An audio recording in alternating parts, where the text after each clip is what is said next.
Who do you think is your inspiration? Like, who inspired you to start rugby? I would definitely say my brother.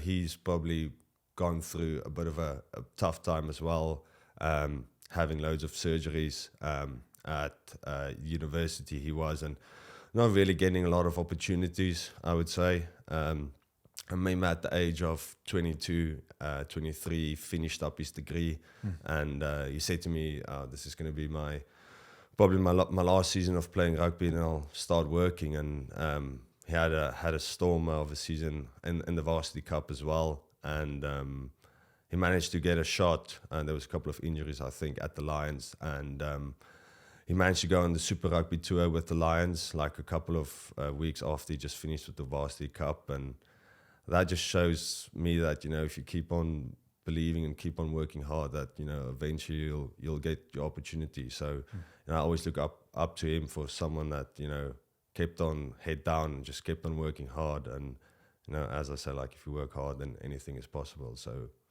definitely him, yeah. Because he's then went on to, play a couple of games for the Springboks as well. So yeah. And he's Definitely him. fast as Mate, for a hooker, it's a joke.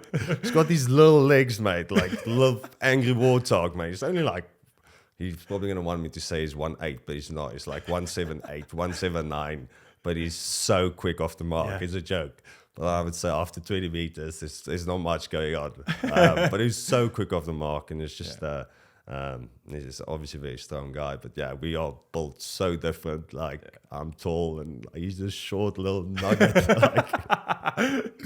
But yeah, No, it's great that you guys have an amazing relationship. Yeah. 'Cause there's like my brother's kind of the same. We had when you're going through puberty and you're like, I hate my brother. Yeah. And then you realize you're quite similar after a while. So it's amazing to see that your brother's kind of like that inspiration and that rock for you in a lot of ways. You were saying he's back in South Africa. Yeah, so he was came over to play for Cell Sharks for about 4 years, and then when I moved down to Worcester, I actually thought, because we weren't far away from each other, I actually thought I was going to see him a lot more. Was hoping to see him a lot more, but it always worked out that we would play on the Saturday or Friday, they would play on the Sunday, so we can't really see each other. And then last year June, he decided to go back to South Africa to the Bulls, and he's loved it ever since, and he's doing really well. And the Bulls, themselves are doing really well as a team as well. So he's been loving it being back. Yeah, I think something that not a lot of people think about when they look at rugby players is the sacrifices that you guys make in terms of moving everything, right? I mean, you're leaving your family behind, you're leaving your house behind, you're leaving your life behind in, let's say, South Africa, and you're moving to Scotland. How was that transition? You're coming into Scotland. Firstly, there's the English barrier. Oh my. Like, what was that like? Man, that was pretty tough.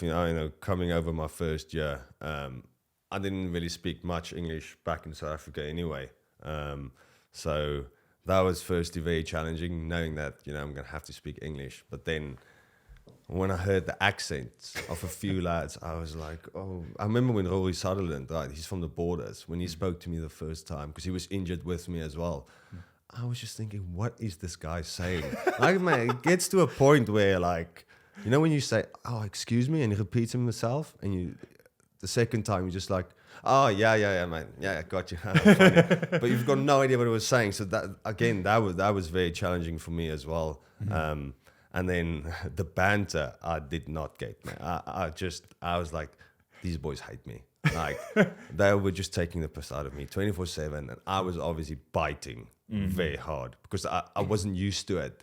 And I remember losing my head a couple of times. I just thought by myself, obviously things aren't going great yet because these boys don't like me. And I remember, like, it got to a point, like, a couple of months later, we were actually sitting on a bus on an away game, and I had a South African mate that's been in Edinburgh for a while, Cornel Dupree, sitting next to me, and little Duncan Weir was just always took that, mate. It just sometimes took it too far, but I remember he taking the piss out of me or whatever, and I was just sitting there, and Cornel was saying to me, mate, you know what? firstly, don't bite. Don't just leave it, let it be.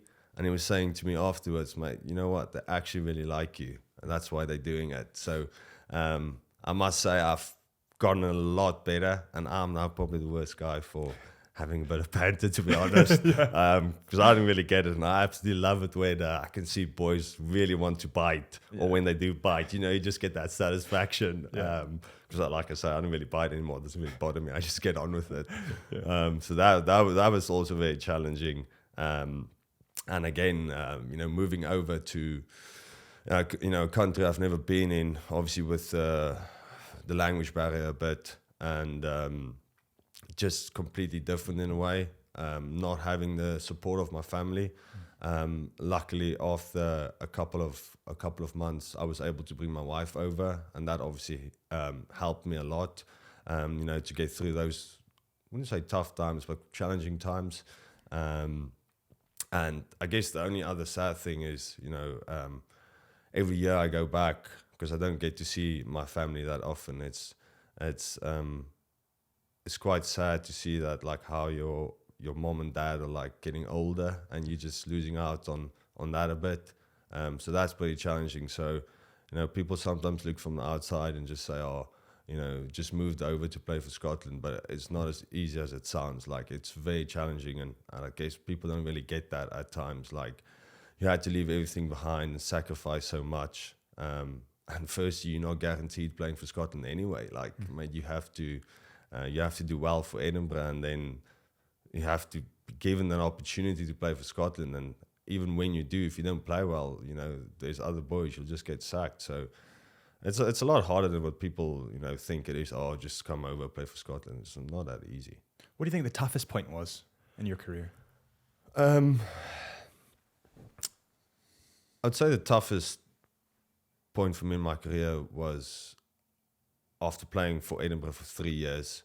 I knew I was qualified to play for Scotland, and having conversations with Gregor just before that, I was really excited to potentially go on a summer tour with them, because they were touring to South Africa as well. And then and I felt I was like in really good form. I was playing my best rugby ever, and then COVID hit. So that was I would say like pretty challenging for me, because I've worked so hard towards something, after having a bit of a shaky start my first season, and then actually building, getting some real confidence my second on my third season, going to hopefully a summer tour with Scotland, something I've worked towards. And then obviously COVID happened. Not getting that opportunity was pretty tough. But then, a couple of months later, in October, November, I made my debut in 2020, which was brilliant. But my first 10 games for Scotland was in front of no fans. How weird is that? No fans, man. That was tough. How weird is it also on the TV when they were putting synthetic, Yeah, hey! Yeah, I know. Well, I saw it afterwards. I was like, I'm pretty sure I didn't really hear that on the pitch. Yeah. Like, you don't hear anything. But I guess at that time of my career, I was just so focused on like just doing my job, and didn't really care about all the other bits, because I was probably so nervous as well, just doing the right thing. And then eventually, when I got the opportunity to play in front of our fans, it was absolutely brilliant. And now every time when I go out, I just take that all in and just have a smile on my face and just really enjoy it. What impact do you think fans have on the game? Oh, massive! Like when we at home at Murrayfield, having that support from our fans it just gives you that extra bit of confidence. You just want to go that extra mile with your teammates. Do it for your teammates, do it for your fans. But then also, like, it's pretty tough when you play away. Like, you play against the French, and their fans just being so loud, and like every call that goes your way is just boo. And it's pretty challenging. But that's what gets the best out of you, is like performing in these challenging moments, and as a team coming out top, because like the home team definitely has the advantage with the fans.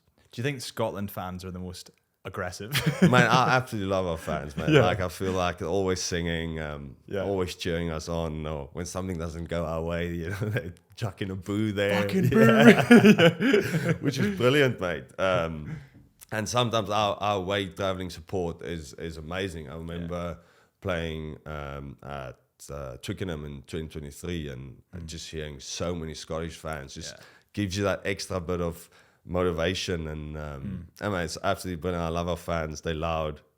So yeah, never stop. Keep on being loud. Yeah. Just being you.